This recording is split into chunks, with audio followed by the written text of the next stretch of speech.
Este domingo Jesús nos habla del templo y pareciera que tiene un cuidado muy grande del templo. Va al templo pero encuentra que aquello que lo rodeaba se había convertido, como dice él, en una cueva de ladrones más que en un lugar de oración. Era normal que la gente llevara ofrendas al templo, pero había llegado a tal punto que se había hecho más un comercio exterior ahí alrededor del templo que un lugar de oración. Entonces Jesús reacciona y dice: pongamos cada cosa en su lugar, los negocios afuera y el templo que sea lugar de oración. Esto creo que no está de más recordarlo para todos nosotros, en cuanto que la Iglesia tiene que ser en el mundo servidora del Evangelio de Jesús y tiene que ser transparente siempre para mostrar que todo lo que somos en la Iglesia lo somos para evangelizar, para dar a Jesús, para que Jesús se vea en las acciones de la Iglesia y podamos todos centrar nuestra presencia de Iglesia en Jesús y en una vida de comunión y de comunidad. Ciertamente la historia de la Iglesia hace que muchas iglesias hoy sean museos, sean obras de arte, sean obras que merecen ser cuidadas, y todo eso le genera a la Iglesia un gran problema. Si no, van a preguntarle al Papa lo que significa cuidar todo lo que es el arte del Vaticano, que tampoco se puede tirar por la ventana, pero ciertamente que hay que purificarse de todo lo que no sea como que la Iglesia sea para evangelizar y sea una comunidad de fe y de amor que testimonie a Jesucristo. No es un club social para ser ricos y juntar plata, no es un lugar solamente para pasarla bien, porque estoy aburrido, no es para vamos a buscar al Señor y en el Señor recibimos la belleza de la vida. Entonces lo primero, la Iglesia existe para evangelizar y este templo, que es toda la Iglesia, tiene que mostrar claramente a Jesucristo.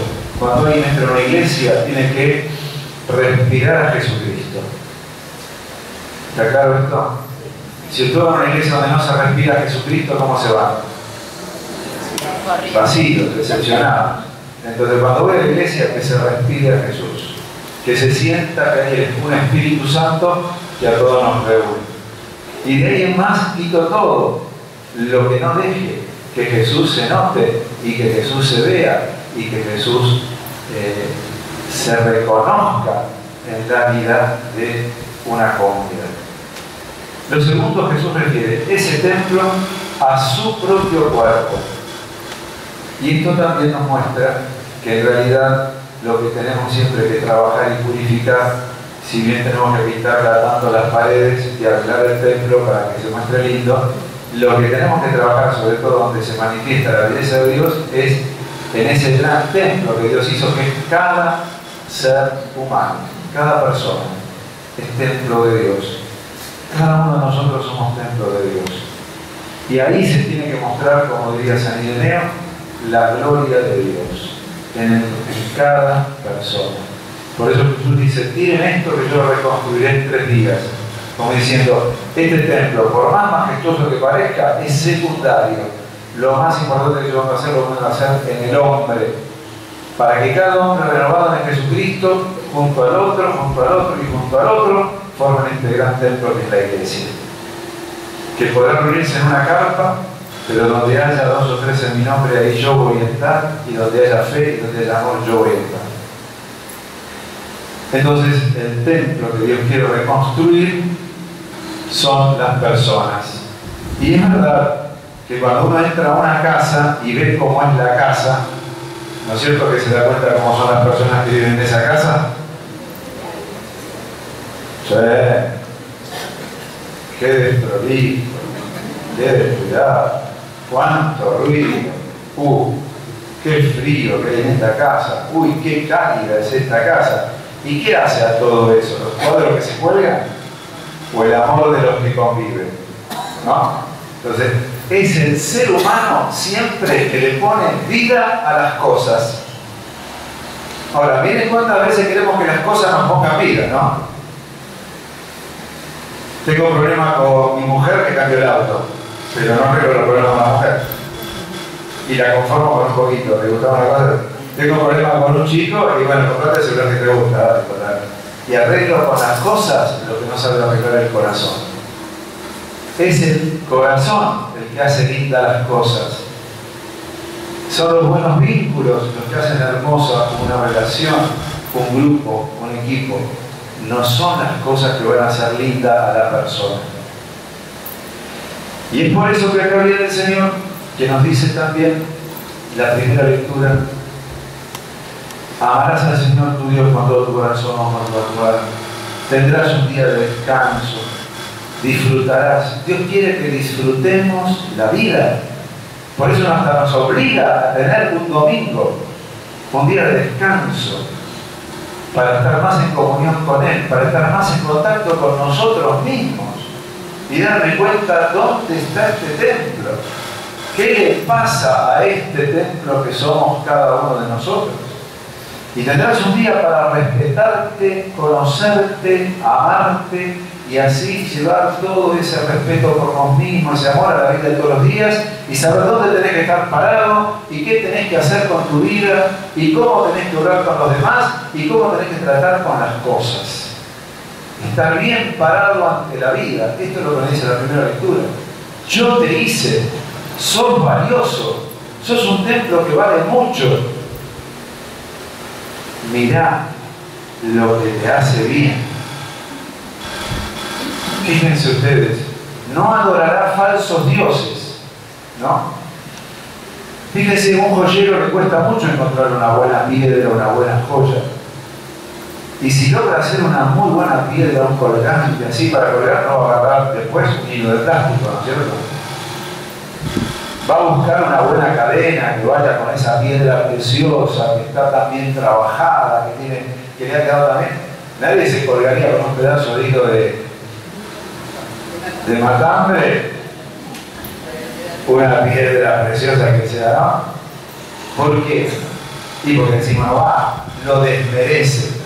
Bueno, miramos nuestra vida y fijémonos cuando le metimos plástico, corcho a nuestra vida y no le pusimos piedras valiosas. Miremos en qué nuestra vida lleva, qué cosas de nuestra vida no son dignas de nosotros. Cuando el ser humano descubre que es imagen de Dios, de un Dios que está trabajando en él todos los días, de un Dios que lo ama y que dio la vida para que estemos plenos, no voy a colgarme de cualquier hilo ni cualquier pedazo de plástico y me tengo que dar cuenta cuando en la vida, ¿no es cierto?, he tomado cosas que no me han servido, que no me han enaltecido, que no me han dignificado. Y esto puede ser formas de vínculos con otras personas, y esto puede ser cosas en las que pongo el valor y me mato, porque antes teníamos este auto y ahora no lo podemos cambiar, y yo que siempre tenía este nivel y este estatus, y ahora me deprimo porque no puedo tener ese estatus social exterior. ¿Hay personas que sufren por eso? Muchos. ¿Y qué es lo más valioso del ser humano? Y cuando por ahí, por ser honesto, estás en esa situación y el otro por ser corrupto se compara con vos y vos te llorás porque no sos como el otro y no sabes con qué corrupción compró el otro. Bueno, a lo mejor le fue mejor simplemente porque Dios quiso que lo vaya mejor. Pero ojo, cuando empezás a adorar dioses falsos que te sacan de la convivencia con el Dios verdadero que te habita, porque Dios nos habita y es nuestro tesoro, y ese tesoro nos hace ricos a nosotros. Los que ya son mayorcitos, que han vivido más años, esto lo saben de conocer más que hoy los jóvenes, ¿no es cierto? Y nadie dice que sí, porque todos se consideran jóvenes. Todos son jóvenes. Pero cuánto la vida nos ha enseñado a darnos cuenta que la grandeza se lleva en el corazón de cada uno. Y al fin de cuentas, cada uno convive con sus propios recuerdos, con sus propias historias, con aquello que en la vida fue atando y se fue vinculando y fue logrando. ¿Es todo parte del Dios verdadero o es parte de un montón de historias de dioses falsos con lo que me engrandecía a lo mejor solamente en lo de afuera y me empobrecía adentro? El Señor nos quiere ricos por dentro y por fuera. Fíjense que este Evangelio termina que Jesús no se fiaba mucho de lo que le decían porque él veía que el corazón del hombre, y esto es lo último, el hombre se hace rico y Dios lo mira de adentro hacia afuera, por decir así. Y bueno, y si tenés esto, tenés lo otro, ¿qué me importa? Pero lo que importa es que sos por dentro. Porque Dios mira el corazón del ser humano. Y entre nosotros también tenemos que mirar el corazón del hombre y vivir sanándolo permanentemente. Hoy que es el Día de la Mujer, decimos cuántas veces, ¿no?, a la mujer se la mira como un objeto. Pero cuántas veces si no es objeto, si no es objeto de reconocimiento, ¿no?, la mujer no se valora tampoco a sí misma. Tanto la han expuesto casi como una mercancía en la forma de ponerlas en la propaganda, en las cosas, para que compre, para que haga, que al final se la creen. Y todo el mundo tiene que andar vestido igual, y todo el mundo tiene que tener el mismo cuerpo, y todo el mundo tiene que tener la misma, y todas las mujeres tienen que ser iguales, y todas tienen que ser. Porque el modelo te impone algo que vos no tenés que ser, ¿no? Allá en la Edad Media las gorditas eran divinas. Todos dibujaban gorditas, pintaban gorditas, ahora tenía que ser flaquita, bueno, pobre la gordita, y pobre la flaquita de aquella época. ¿Y Dios qué hizo? Dios hizo a cada uno como es. Y la dignidad que a veces, tantas veces se defiende y se proclama de la mujer, es la dignidad de ser vos misma y vos mismo también, porque el hombre, no hay día del hombre, déjense probar, después, bueno, hay día de la mujer, no hay día del hombre, vamos a inventarlo. Lo siento, pero la mujer tiene su vida y el hombre no lo tiene.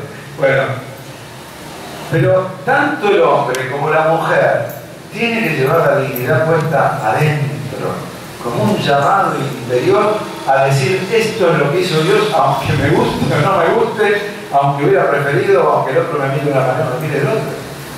Pero el Señor nos quiere templos sanos, habitados ante todo por nosotros mismos, porque hay gente que vive mirando por la ventana, ¿por qué no se ve como la vecina?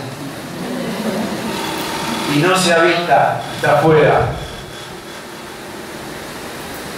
Habítate. Dejate reconocer Dios que te habita y te llena, y serás el templo más precioso que Dios haya hecho.